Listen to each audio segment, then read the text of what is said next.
station is on the left.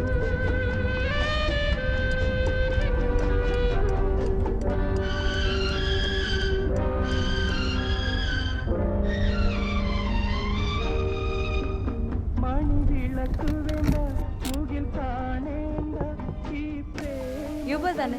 ஆமாம் ஆமாம்.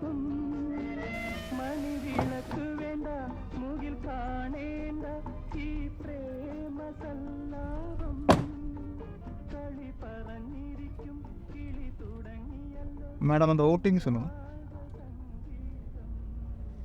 2468.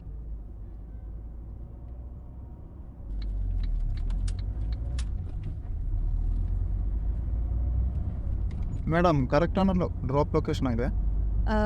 മീനാക്ഷി അമ്മൻ coil, ക്രോംപെറ്റ്. മലയാളിയാണല്ലേ? അതെ അതെ.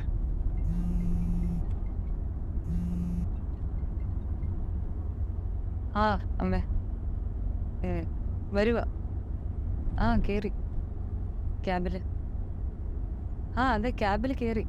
Turn right. ആ വന്നിട്ട്. ആ ശരി. Continue for 1.2 kilometers.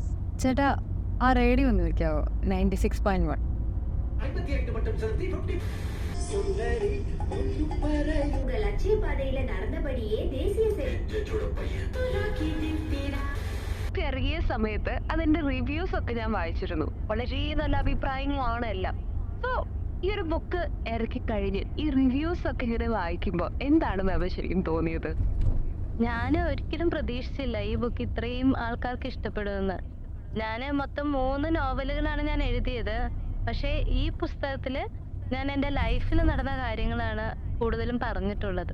ചിലപ്പോൾ ഇത് വായിച്ചവരുടെ ലൈഫായിട്ട് റിലേറ്റഡ് ആയിട്ടുണ്ടായിരിക്കും. ആ അത് ശരിയാണ്. എവിടേക്കോ അയ്യോ ഇത് എന്റെ ലൈഫിൽ നടന്ന കഥയല്ലേ എന്നൊന്നൊരു ചെറിയ തോന്നിയിട്ടുണ്ടാവും. പ്രോബ്ലം അതുകൊണ്ടായിരിക്കും. ഇപ്പൊ ഞാൻ വായിച്ചപ്പോഴും എനിക്ക് അങ്ങനെ തന്നെയാണ് തോന്നിയത്.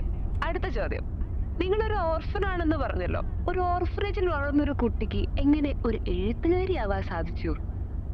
ചെറുപ്പം മുതൽ എനിക്ക് കഥകൾ ഭയങ്കര ഇഷ്ടമാണ്. അതുകൊണ്ട് തന്നെ എഴുതാനും ഇഷ്ടമാണ്. പിന്നെ മനസ്സിൽ തോന്നുന്നതും കാണുന്നതും എല്ലാം ഞാനൊരു പുസ്തകത്തിൽ കുറിച്ചിടും. അങ്ങനെ എഴുതിയ കഥകളൊക്കെയാണ് പിന്നീട് ചേർത്ത് വെച്ച് ഒരു നോവലാക്കിയത്. ഈ സെഷൻ മൈൻഡ് അപ്പ് ചെയ്യുന്നതിന് മുന്നേ എനിക്ക് നിങ്ങളോട് ഒരു ചോദ്യം ചോദിക്കാറുണ്ട്. നിങ്ങളുടെ ബുക്ക് നിങ്ങളുടെ ലൈഫിനെ ബേസ് ചെയ്തിട്ടാണ് എഴുതിയിരിക്കണമെന്നാണ് പറഞ്ഞേക്കുന്നത്. എന്തുകൊണ്ടാണ് നിങ്ങളുടെ പേരൻസിനെ മാത്രം അതിൽ അധികം പറയാത്തത്? എനിക്കൊരു 8 വയസ്സുള്ളപ്പോഴാണ് എൻ്റെ പാരൻസ് എന്നെ ഉപേക്ഷിച്ചു പോകുന്നത്. അതുകൊണ്ട് തന്നെ എനിക്ക് അവരെ പറ്റി ആലോചിക്കാൻ എനിക്ക് തീരെ ഇഷ്ടമല്ല. ചിലപ്പോൾ എൻ്റെ പാരൻസ് എൻ്റെ ലൈഫിൽ എൻ്റെ കൂടെ തന്നെ ഉണ്ടായിരുന്നെങ്കിൽ ഞാൻ ഒരിക്കലും ഇത്രയും successful ആവില്ലായിരുന്നു. Continue for 3 Thank you so kilometers. much, ma'am, for being a wonderful guest on our show. നിങ്ങൾ പൊറുക്കിക്കൊണ്ടിരിക്കുന്നത് റേഡിയോ നോള 96.1. പുഞ്ചിരി വരട്ടെ, സന്തോഷം നിറയട്ടെ.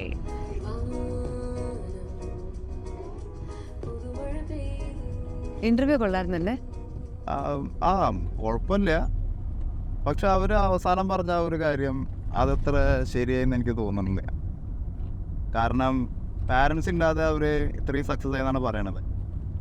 പക്ഷെ പാരൻസിൻ്റെ ഒരു സപ്പോർട്ടും കൂടി ഉണ്ടായിരുന്നെങ്കിൽ അവർ ചിലപ്പോൾ ഇനിയും കുറച്ചും കൂടി സക്സസ് ആയേനെ. ഞാൻ ആ പുസ്തകം വായിച്ചിട്ടുണ്ട്. ചിലപ്പോൾ അവിടെ നടന്നതൊക്കെ അറിഞ്ഞായിരുന്നെങ്കിൽ ചേട്ടൻ ഇങ്ങനെ പറയില്ലായിരുന്നു. ഇൻഫാക്ട് ഇൻഡിപെൻഡൻ്റ് ആയതുകൊണ്ടായിരിക്കും ഇത്ര വലിയൊരു റൈറ്റർ ആയെന്നാണ് എനിക്ക് തോന്നുന്നത്. എൻ്റെ ഒരു കാര്യം പറയുകയാണെങ്കിൽ എൻ്റെ ചെറുപ്പകാലത്ത് എൻ്റെ അച്ഛനമ്മയും പറഞ്ഞിരുന്നു, ഞാൻ കേട്ടിരുന്നു പോലുമില്ല. പക്ഷേ ഇപ്പോൾ ഞാനൊരു അച്ഛനായതിനു ശേഷമാണ് അന്ന് അവർ പറഞ്ഞിരുന്ന കാര്യങ്ങളൊക്കെ ശരിയായിരുന്നു എന്ന് എനിക്ക് തോന്നുന്നത്. ഇപ്പം ചേട്ടൻ പറഞ്ഞതൊക്കെ ശരിയാ. പക്ഷേ അവരെപ്പോഴും അവരുടെ കാര്യം മാത്രമേ ചിന്തിക്കാറുള്ളൂ. ഇപ്പം എൻ്റെ കേസ് തന്നെ എടുത്ത് നോക്കിയാൽ എനിക്ക് ജേർണലിസ്റ്റ് ആവണമെന്നായിരുന്നു ആഗ്രഹം. പക്ഷേ അവരെനിക്ക് സാധിച്ചു തന്നില്ലല്ലോ. ഒരു പക്ഷേ നിങ്ങളുടെ സേഫ്റ്റിക്ക് വേണ്ടിയിട്ടായിരിക്കും അവരങ്ങനെ പറഞ്ഞിട്ടുണ്ടാവുക. മക്കളുടെ എല്ലാ ആഗ്രഹങ്ങളും സാധിച്ചു കൊടുക്കാൻ അച്ഛനമ്മക്ക് പറ്റിയതൊന്നും വരില്ല. പക്ഷേ നമുക്കൊരാവശ്യം വരുമ്പോൾ നമ്മുടെ കൂടെ നിൽക്കാൻ അവർ മാത്രമേ ഉണ്ടാവുള്ളൂ. അങ്ങനെ നോക്കുവാണെങ്കിൽ എൻ്റെ ലൈഫിൽ എനിക്ക് കരിയറായിരുന്നു ആവശ്യം. അതവരെനിക്ക് സാധിച്ചു തന്നില്ല. ആഗ്രഹങ്ങളും സ്വപ്നങ്ങളൊക്കെ എല്ലാവർക്കും ഉണ്ടാവുന്നേ. അതൊക്കെ സാധിച്ചു കൊടുക്കാൻ എല്ലാ അച്ഛനമ്മമാർക്കും പറ്റുമോ? സാമ്പത്തിക ഒരു പ്രശ്നമല്ലേ? പക്ഷെ എൻ്റെ ഫാമിലി ഓക്കെയാണ്. അവർ ഫിനാൻഷ്യലി In സ്റ്റേബിളും ആണ്. 200 meters, turn right. ശരിക്കും പറഞ്ഞാൽ പേരൻസ് കാരണം എത്ര പേരുടെ ഡ്രീംസും ആഗ്രഹങ്ങളും ഒക്കെയാണ് നടക്കാതെ പോകുന്നത്. മക്കളുടെ സ്വപ്നങ്ങൾ നിറവേറ്റി കൊടുക്കുക എന്നുള്ളത് മാത്രമാണോ പാരൻറ്റിങ് എന്ന് പറയുന്നത്? അതല്ലാതെ മക്കൾക്ക് വേണ്ടി ചെയ്തു കൊടുക്കേണ്ട വേറെ എത്ര കാര്യങ്ങളുണ്ട്? ചേട്ടനൊരു കാര്യം അറിയോ, അമേരിക്കയിലൊക്കെ 18 വയസ്സായി കഴിഞ്ഞാൽ അവർ ഇൻഡിപെൻഡൻ്റാണ്. പിന്നെ അവരുടെ ജീവിതത്തിൽ അവർക്ക് എന്ത് ചെയ്യാം എന്ത് ചെയ്യേണ്ടെന്നൊക്കെ ഉള്ളത് അവർക്ക് തീരുമാനിക്കാം. Turn right. ഇപ്പോൾ ഞാൻ ലൈഫിൽ സ്റ്റേബിളായി കഴിഞ്ഞു, എന്നിട്ടും എന്നെ എന്തിനാ കൺട്രോൾ ചെയ്യുന്നത്? അത് പാടില്ലെന്ന് ഞാൻ പറയുന്നുള്ളൂ. പക്ഷേ ഞാനങ്ങനെ പറയില്ല. കാരണം ഇത്രയും കാലം നമ്മളെ നോക്കി വളർത്തിയത് അവരല്ലേ. അപ്പോൾ പിന്നെ Destination നമുക്ക് arrived. എങ്ങനെ അവരോടാണ് പറയാൻ തോന്നുന്നത്?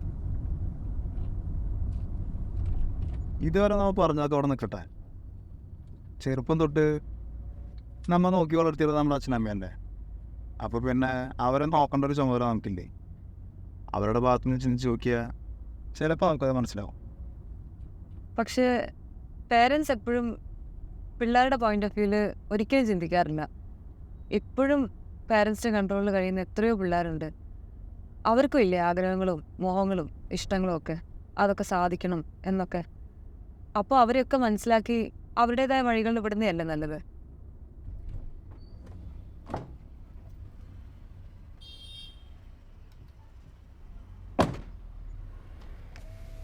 എത്രയായി? 200 രൂപ. ആ ശരി, ഓക്കെ ചേട്ടാ.